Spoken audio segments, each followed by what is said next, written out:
yes.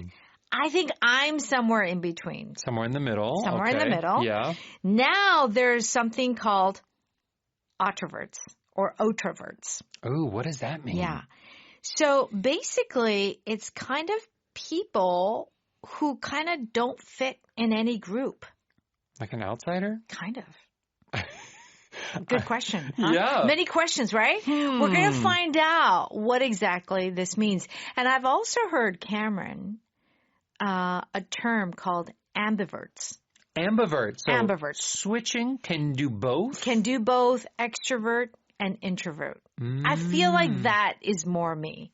Yeah. I'm an ambivert. Sometimes you like people, sometimes you don't like people. Yeah, that's right. I see. All right. So we're going to learn about this new category today. It'll be very interesting. But first, here are our expressions. If you fit in with a circle of people or a certain community, what does this mean? It means you get along well with them. You match. Maybe you have shared interests or thoughts, and it allows you to easily be friends or talk to them, deal with them socially. Okay. If you stand apart, you are different. There is a group of people, and you are not a part of that group of people. Okay. And if you are someone outside looking in, oh, this is interesting. Yeah. You are not in the group. You are outside of the group, but you're observing them. And we often use this to talk about how whether you're inside or outside, your perspective on something might be different. Okay, very good. We've got some great expressions today. Let's go ahead and listen to our article.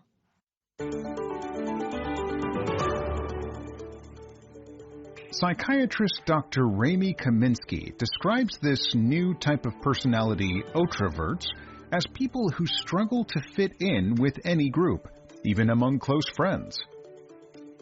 Unlike introverts or extroverts, otroverts stand apart from collective identities or traditions.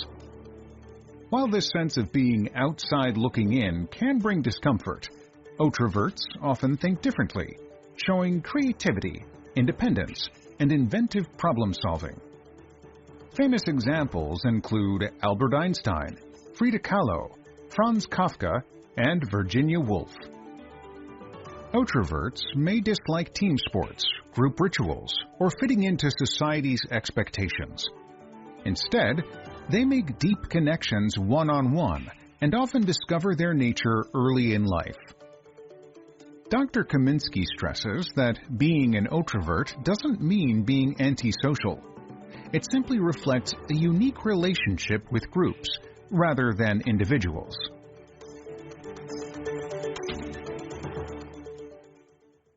Okay, so please join us on page 74. Let's see what these otroverts are. Okay, psychiatrist Dr. Ramy Kaminsky describes this new type of personality, otroverts, as people who struggle to fit in with any group, even among close friends. Okay, so clearly it seems that otroverts, you don't want to be an otrovert. You're not fitting in with any group. So to fit in, this is a very common expression that we use with kids in school, Yes. To fit in with other kids. What does this mean to fit in? So here it means to get along well with. It doesn't always have to be about people, but here we are talking about there is a group of people, and are you able to get along with them? Can you talk with them, have conversations? Are there, the way that you act as far as etiquette or manners? Do you have the ability to go along with what everyone else is doing? Right. Or just simply, do you feel like you're part of the group? Right. Are you friends? Yeah. Do they like you? Yeah. Do you like them? I mean, I have to say, Cameron, I'm Korean American, and to this day, I don't really feel like I completely fit in. Like, I do fit in. Yes, I am well adjusted to the culture and my life here. However, though, I am still a different category. Right. Yeah. Yeah. I'm sure there are cultural things, ways of thinking. Sure. That at some point are different, which would make people think, oh, she's not just born and raised That's right. here in Korea. Yeah, that's right. Okay, so these people don't fit in with any group. Let's continue. Unlike introverts or extroverts, Otroverts stand apart from collective identities or traditions. Okay, so let's talk about this. So they're different. They stand apart from collective identities or traditions. What does this mean? So to stand apart means to be separate from. So with extroverts, it's kind of easy to understand. They like people. They want to be with people. Introverts, it's often thought that introverts don't like people, but that's usually not the case. They just generally have a small group of people that they get along with. They're more private, maybe. They aren't making lots of friends, but they usually have one or two, right? Yes, really good friends. But here with the ultraverts standing apart, they don't seem to have any friends. They're separate from everybody. They stand apart from any type of identity, be it cultural or in an organization. They just don't fit anywhere. Yeah. Here it says collective identities or traditions. So when you use the word collective, we're talking about groups. Yes. We're not talking about just my identity, individual identities, right?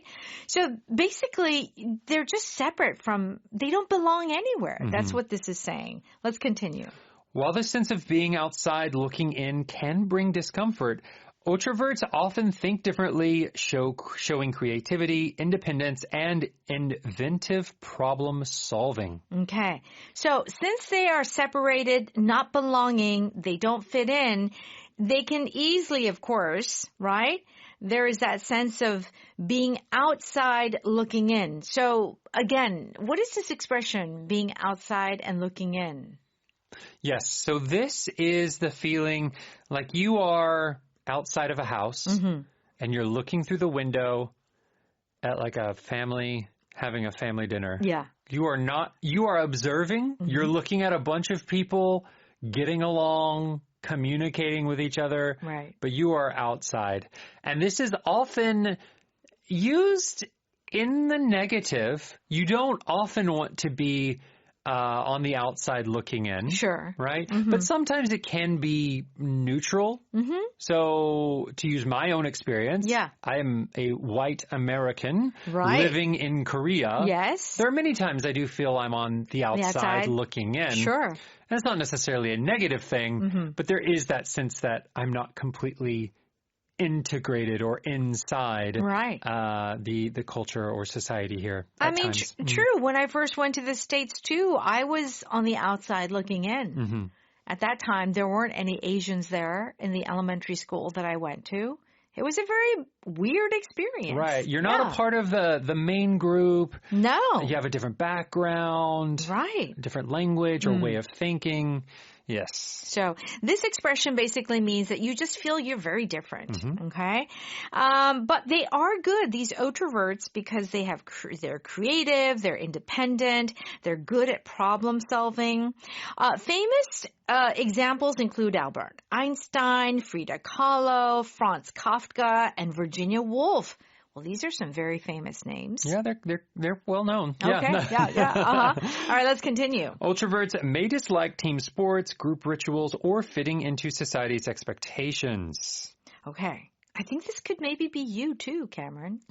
The more I read this description, the more I'm like, is this I'm thinking Cameron Word could be an Otrovert. I don't know. I think he could. On my own little boat by myself, rowing in the ocean. Instead, they make deep connections one-on-one and often discover their nature early in life. Okay, so they make deep connections one-on-one. Yes. So what is this expression, one-on-one? So their social relationships are not with a big group of people. They don't have a friend group necessarily. All of their friend connections are a straight line. Yeah. It has to be directly one-on-one. That's right. Yeah. Just you and me. Yes. That's it. Okay? And they discover their nature early in life. What did they discover early in life? Early in life is our power pattern. Yes. Early in life is another way of saying when you are young. And we often use it talking about younger than maybe you would expect to happen. Okay. So things like identity and how you feel about yourself. Yeah.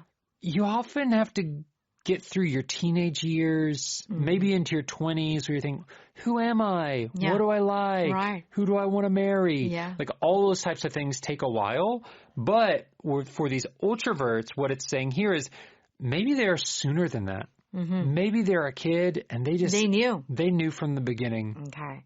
Dr. Kaminsky stresses that being an introvert doesn't mean being antisocial. It simply reflects a unique relationship with groups rather than individuals. And you know what, Cameron? I'm feeling like maybe this could be me too. Yeah. Yeah. Maybe we're all a little bit ultravert. Maybe. Maybe. It's not such a bad thing. Yeah. All right, let's go ahead and listen to that one more time.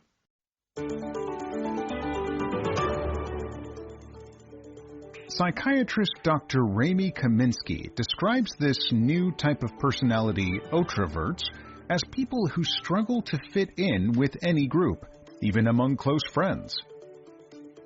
Unlike introverts or extroverts, ultraverts stand apart from collective identities or traditions.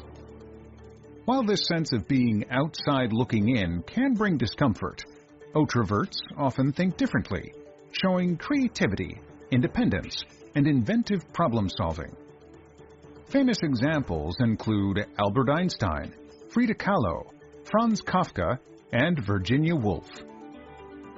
Ultraverts may dislike team sports, group rituals, or fitting into society's expectations.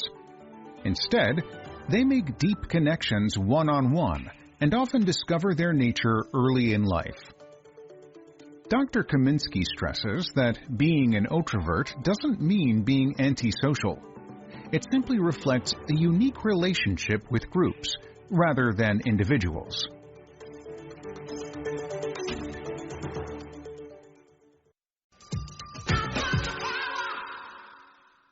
It's time for Power Note. We're on pages 76 and 7.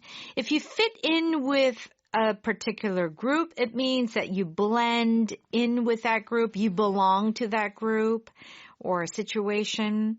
Do you think I'll fit in with your group of friends? Of course, you share the same sense of humor, so you'll get along great. Yeah, sure. Like maybe you're in a relationship and the relationship is still new. Yes. Your boyfriend or girlfriend, they have their friends. Can they fit in? That's the friends test is the biggest test. That's a very big test. More than, introducing them to your parents. Family, yeah. Yeah. Yeah. Do you get along with their friends? Right. Can you fit in? Because that's people they chose. I know. They don't get to choose their family. It's so true. The friend test is a very important test. I try to fit in with the local culture when I travel abroad. So this doesn't mean that you permanently, because you're traveling. Yeah. But here in this context, when you try to fit in with the local culture, it means that you're going to do what the local people do. Yes. And eat what the local people eat. Yeah, you're going to try as much as possible to do things as they do them in the local culture. Yes, that's right. Yeah. It's more than just following the rules. It's like you really want to try and do the things the way that they are doing them. Absolutely. Yeah. I mean, after being here for all this time, for decades in Korea, I feel like I definitely fit in with the Korean culture because I am Korean. But of course, there are parts of me that are maybe not so Korean, but I definitely try to fit in. Yeah. Yeah. I mean, I feel like you do too, Cameron. Yeah, I think that if you're going to live in any country for a long period of time, you've got to figure out a way to fit in. Oh, absolutely. And that is learn the language, enjoy the food. Yeah, the culture. The culture. Even like the pop culture, like you got to have a certain understanding of like who's on TV? Yeah.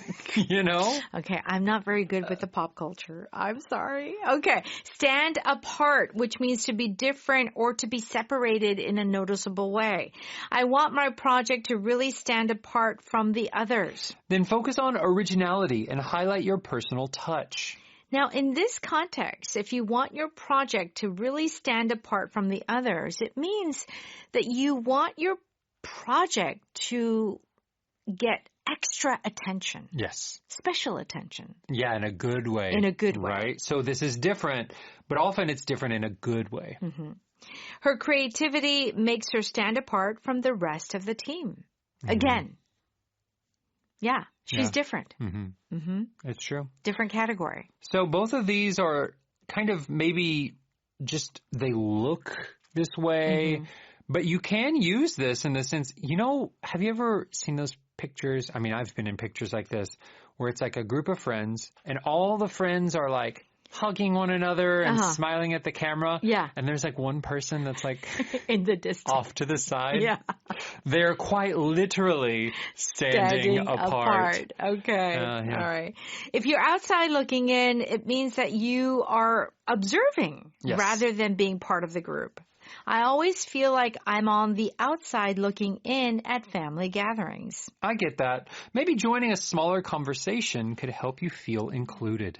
He always felt like he was on the outside looking in during office parties. Yeah, he wasn't like an active participant. Right. In both these cases, this is not like talking about society. This is just talking about very specific situations like family gatherings, parties. Maybe you just don't like that. Yeah. And you're just like kind of watching. Yeah, you're outside looking in. All right, power pattern early in life means when you're younger. I knew I would be a professional singer early in life. She showed signs of high intelligence early in life. Yeah, when they were very young. Yes. Okay. Power vocab, it's one-on-one. Do check out the definition on page 78. And everyone, have a wonderful weekend. Thank you so much for studying with us this entire week. And we'll